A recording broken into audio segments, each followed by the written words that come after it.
Now, several schools across 5 provinces in our country have been linked to a criminal investigation that exposed a ring of alleged predatory teachers and sporting coaches who target elite athletes. This investigation was uncovered by the SAPS and the organization Women and Men Against Child Abuse. An investigative journalist who worked on the story, Deon Wiggett, joins us in studio. We also have on the line to us Michelle Hobkirk, who's the mother of one of the boys who were abused at Parktown High. To both of our guests, welcome to the studio, Deon, and to our online platform, Michelle. I mean, it's hard to understand, where to begin with this story. Let me first start here, Deon, just reading through some of the information in front of us.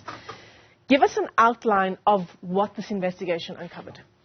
Michelle, good morning.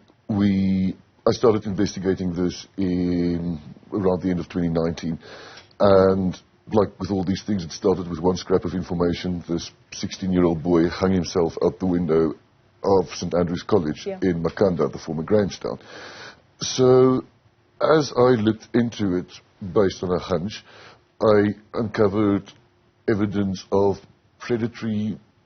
allegedly predatory behavior by one of his water polo coaches, David McKenzie, who is now the subject of a national investigation with organised crime, together with Dean Carlson and some other water polo players in 5 provinces. It's this network of men and occasional women who groom children and exchange tips and figure out who can get into the pants of children. You're talking about a network, and actually it's an organized network, right? Because part of what was revealed to us yesterday in that media briefing was that they actually have, these teachers, a WhatsApp group where they are sharing information about these children, and as you say, giving each other tips on how to successfully groom children. It's also, once a child has been groomed by someone, it's much easier for somebody else to groom them. So if I am a water polo coach and I've been enjoying the wares of one of the schoolboys whom I'm supposed to coach, then, it's much easier for the next predator because you're groomed already. So really it's almost like a magic word is said, and you're kind of right back there where you think you don't have any agency and you have to do what you're told. Michelle, I want to bring you into the discussion. You're the mother of one of the boys who were abused at Parktown Boys by Colin Rex, who was also the polo coach at the time. Yes, can I interrupt you for a minute? My son was not, he was at Parktown. He wasn't abused by Colin Rex. His friends were. I was mandated by the school. I was on the school governing body. We were given a mandate to talk to the children as it broke how this happened. So I just want to correct you. My son wasn't one of the ones that was abused, but his friends were, very close friend. So, yeah. That's a very important correction. Apologies for that. Michelle, I want to talk to you more about the, and Deon has alluded to this already, the culture of silence that allows for something like this at prestigious private schools across the country. How can you explain that to us? Let's be honest. I think we need to just lift the big carpet right. Our parents do not know what you're handing your children over to. Let's be honest. Your grandfather, the cousins, the uncles might have gone to the school. But at the end of the day, you do not know who is waiting for your child in the school. The predators are very clever, very sinister. They know exactly how the system works. They work the system. They set up the schedules. They know how the buses work. They know how the hostels work. So we need to put a disclaimer, private, state, a rural school, an elite school, you need to have a disclaimer saying pedophiles are going to be a men or women. We need to start a conversation with our children what to look out for, because these predators work the system and parents are completely clueless. So what we found after Parktown, going on to other schools, parents and children are being played. The elite athletes, you're being played. They set you up. You're going for the gold. You're going to be in the first team. You're going to get unbelievable privilege because you are an amazing sportsman. And then with that comes the grooming, as Deon said. So it's up to us to start talking about it. Like a child has to be water safe. So we need to be safe from predators, men and women. speak to our children. This is what's waiting there. Unfortunately, talk to them about sex, the pornography, the grooming. Before your child goes to high school, you need to have had those conversations. It's too late. Our evidence is showing it's always after the fact.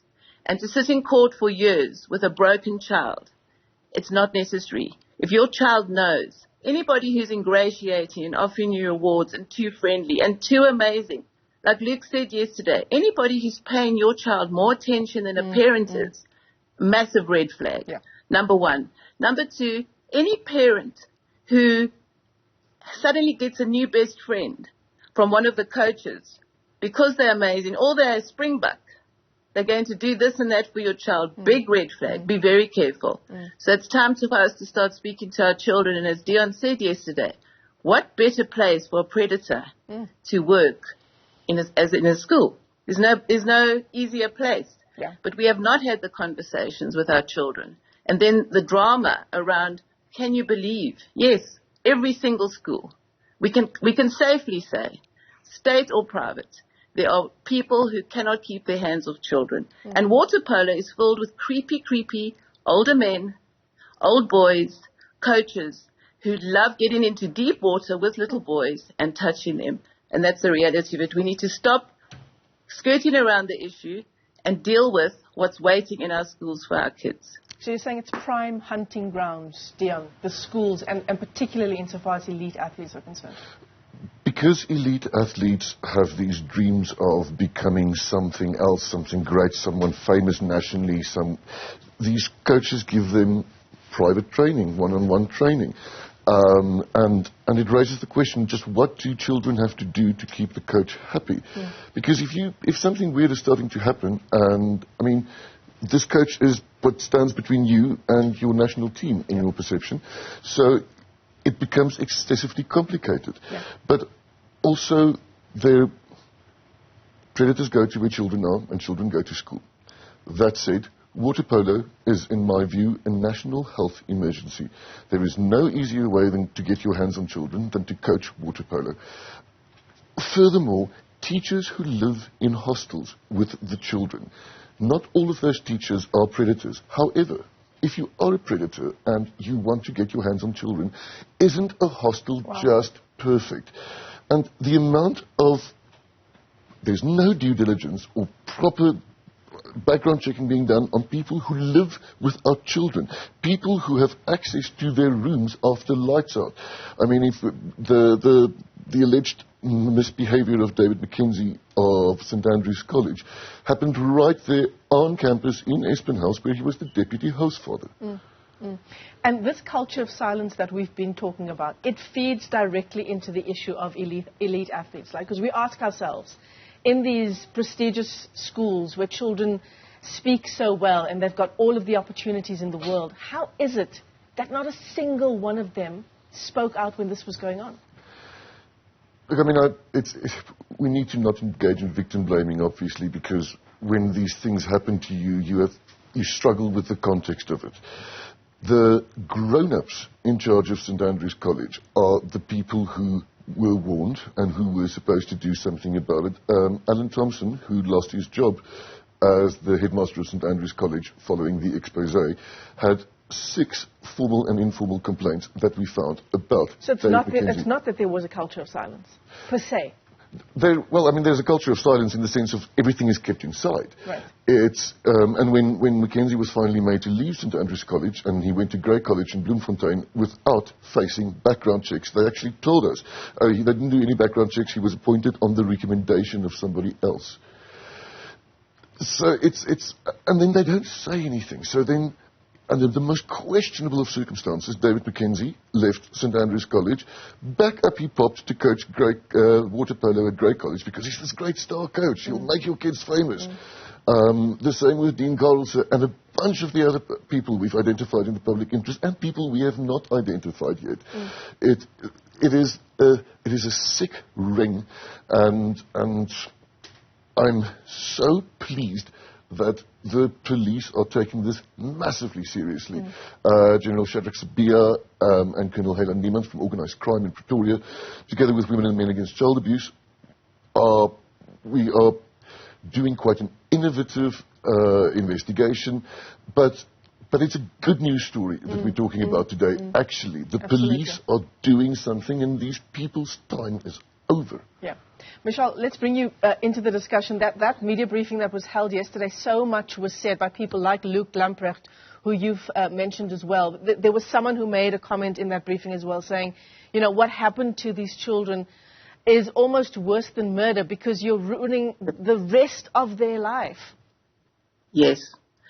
And so Ian Levitt, the lawyer, said that because when you've had a journey I've had friends who, at the age of 13 and 14, talking around the code of silence. I want to quickly touch on that. But when you've walked with somebody or had close relationship with a person who's been damaged sexually, their sexual identity, remember that they target 13 and 14 and 15-year-old boys who don't have words yet. Let's be honest. We all talk about, teenage boys, naughty boys. They're in a class of their own.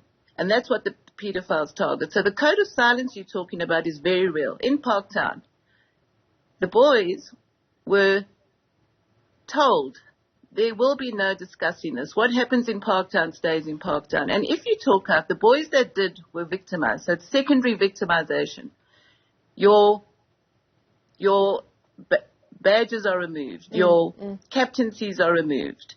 So we fought not only the pedophile, but then we had to fight secondary victimization cases from the school who are wanting to keep this in the walls of that school.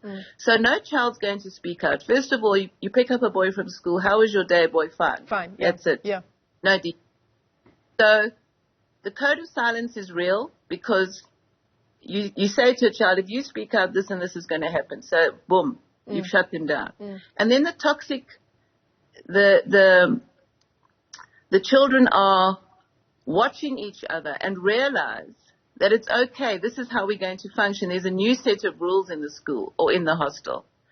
And if a child is forewarned before he gets to grade 8, before he goes on the camp, before he goes to the water polo camp, if he knows what to watch out for, we are going to have a better success at keeping our children sexually safe. The pornography, the nude photographs, the my fans. You're dealing with 13 and 14-year-old boys and girls who are discovering their sexuality. They're exploring their body, and it's a natural thing. That's actually a natural thing. It's been perverted by the pedophiles. Send me a nude photograph, and then they start blackmailing the kids. So tell your children before they get there, this probably could happen. And the code of silence is completely alive and well in all of the schools. Don't let the leadership tell you that it's not. Because reputation and their reputation is everything. It's branding, it's marketing, it's money, it's a business. Your child is just fresh meat. So your child going into there, yes, they're amazing schools, amazing teachers. We love everything with the rugby, all the kudos, excellent schools in South Africa. But this toxic masculinity has been allowed to grow in these schools. And look how amazing we all are. Look at the beautiful grounds. We want that. We're happy to pay for that. But we're not paying for a predator to single out my child, sexually abuse him, damage him for the rest of his life. And when we call you out, you victim blame, you gaslight us, you tell us we're hysterical mothers. Yes, we are hysterical mothers when we've got to walk with these children. But what we're saying is your systems, your child safety, who's on the bus, who's in the hostel. It's not, yes, there are schools, and I actually want to mention one school, Red Hill School, has been the one school we've had an issue, and they were unbelievable. On the day that there was a disclosure, they did the right thing. So I want to shout out to Red Hill School. But a lot of the other schools, don't be scared to talk about it. Don't be scared to admit that you might have missed in your process and in your daily. You don't know who to look for. Schools have approached Luke to come and speak to them and say, how do we know if somebody's grooming the kids? We don't know what to look for because they're so amazing. Most of them are talented sportsmen, very good at what they do. Team member, you're looking at them going, could it be you? You don't know. Yeah. They know.